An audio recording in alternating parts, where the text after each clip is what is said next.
পুলিশের এনকাউন্টারে নিহত পাঞ্জিপাড়া কাণ্ডের মূল অভিযুক্ত সাজ্জাক আলম।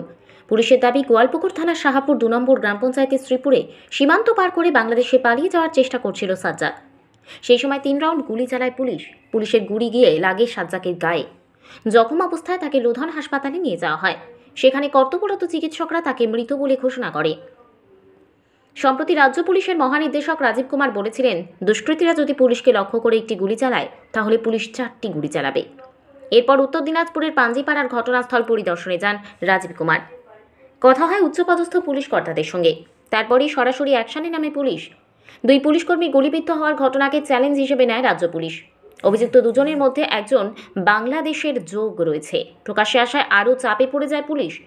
ভারত বাংলাদেশের বর্তমান টালমাটাল পরিস্থিতিতে কোন বাংলাদেশি দুষ্কৃতী ভারতে এসে অপরাধ সংগঠিত করার ঘটনা যে ভুল বার্তা দেবে তা বিলক্ষণ বুঝতে পারে প্রশাসন। সে মতো পরিকল্পনা করা হয়। সম্প্রতি পাঞ্জিপাড়া থানার অধীন ইকরচলা কালীবাড়ি এলাকায় পুলিশকে লক্ষ্য করে গুলি চালানোর অভিযোগ ওঠে। ইসলামপুর কোর্ট থেকে পুলিশের গাড়িতে করে খুনের মামলায় বিচারাধীন বন্দী সাজ্জাক আলমকে রায়গঞ্জে যাওয়ার সময় এই শুট আউট হয়। তাতে গুলিবিদ্ধ হন ২ পুলিশকর্মী।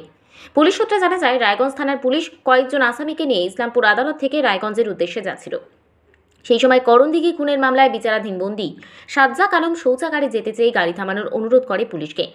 একাধিকবার অনুরোধের পর পুলিশ পাঞ্জিপাড়ার কাছে গাড়ি থামিয়ে সাজ্জাককে শৌচকর্ম করতে নিয়ে যায়। সেখান থেকে ফেরত আসার সময় ২ পুলিশকর্মী নীলকান্ত সরকার ও দেবেন বৈশ্যর উপর বন্দুক নিয়ে হামলা হয় বলে অভিযোগ।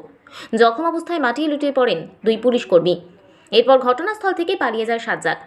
সেই থেকে সাজ্জাকের খোঁজ শুরু হয়। এই ঘটনায় সামনে এসেছে বিস্ফোরক তথ্য। জানা যায় যে আগ্নেয়াস্ত্র থেকে হামলা চালিয়ে ২ পুলিশকর্মীকে জখম করা হয়েছিল। সেই আগ্নেয়াস্ত্র ইসলামপুর কোর্ট লকআপ অভিযুক্তের হাতে তুলে দেওয়া হয়। সেই আগ্নেয়াস্ত্রের সঙ্গে নিজেই পুলিশের গাড়িতে ওঠে সাজ্জাক আলম।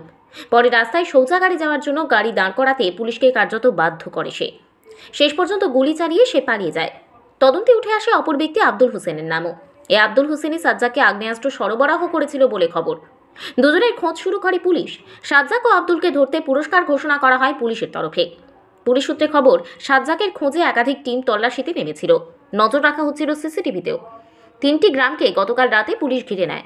এরপরই সাজ্জাকের গতিবিধি জানতে পারেন তদন্তকারীরা। তবে ফের পালানোর চেষ্টা করলেই পুলিশ গুলি চালাতে বাধ্য হয়।